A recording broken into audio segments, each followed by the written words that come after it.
How's it going, guys? Vaibhav here, and today we're going to be talking about the Samsung Galaxy S20 series. So just a few hours ago, we got to know that the event is happening on February the 11th in San Francisco in the USA, and just like every year, I'm not invited.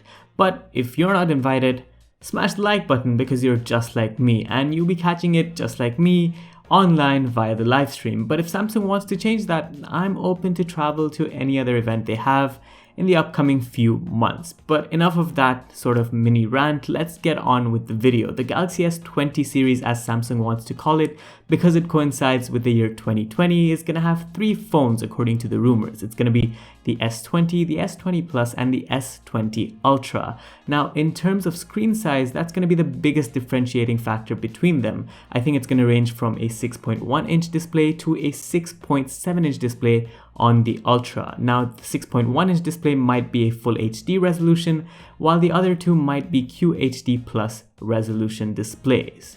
The other big thing about the displays is the fact that Samsung might be finally making the switch to 120 Hz displays. We've seen 90 Hz on the OnePlus devices this year, or last year I should say, as well as even on smaller end budget phones like the Realme X2 Pro. But I think Samsung is finally going to make that switch, and it's going to be a revolutionary one. But I'm not sure if every single model of the Galaxy S20 series might have it.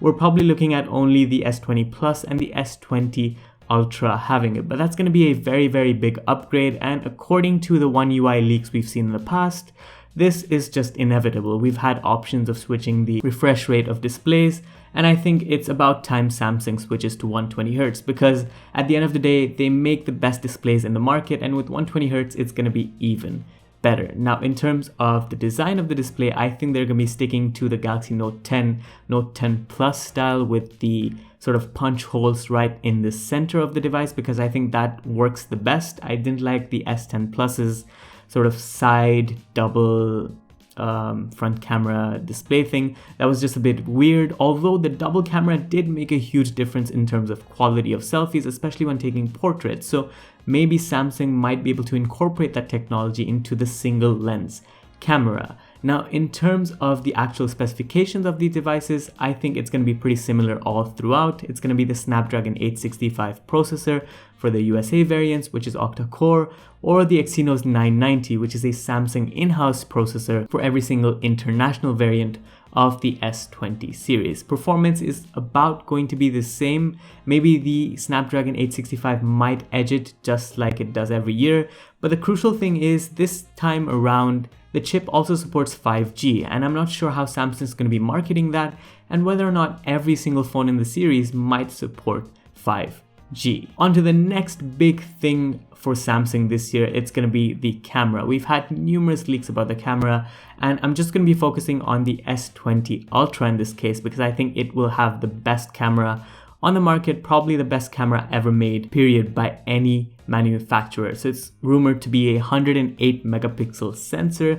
It's going to have things like 8K video recording. It's going to have a super steady mode for video, and all of that combined into one rectangular bay at the back towards the side edge of the phone. Now, I'm not a big fan of the design per se, but if Samsung can capitalize on that design, maybe market it in a way which makes it seem cool, just like how the iPhone did with the iPhone 11 Pro Max and that series, people might catch on. The other thing that's a big leak that everyone's going to be talking about is the 5x optical zoom on the S20 Ultra. So all of that makes for a really, really impressive camera package, and I'm really excited to try it out once or if I do get my hands on the phone. Lastly, we're going to be talking about batteries. So the smaller end variants of the Galaxy series don't really have the best battery life, and I think Samsung would like to improve on that in the upcoming year. But not only that, I think the S20 Ultra might even push for a 4500 plus milliamp hour cell, which is saying a lot.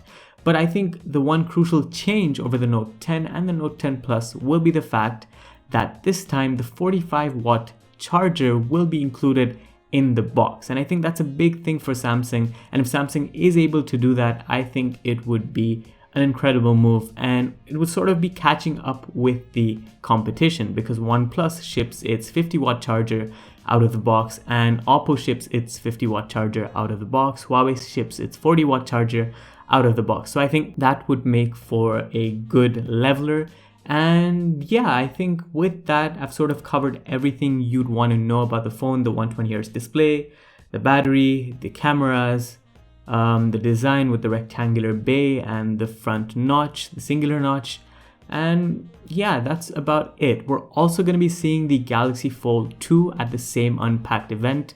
So that's obviously going to be cool. They're looking at making a foldable smartphone that's a bit cheaper than the Galaxy Fold that's out currently, maybe accessible to a larger audience in sort of that Motorola Razr style design. So that's pretty cool.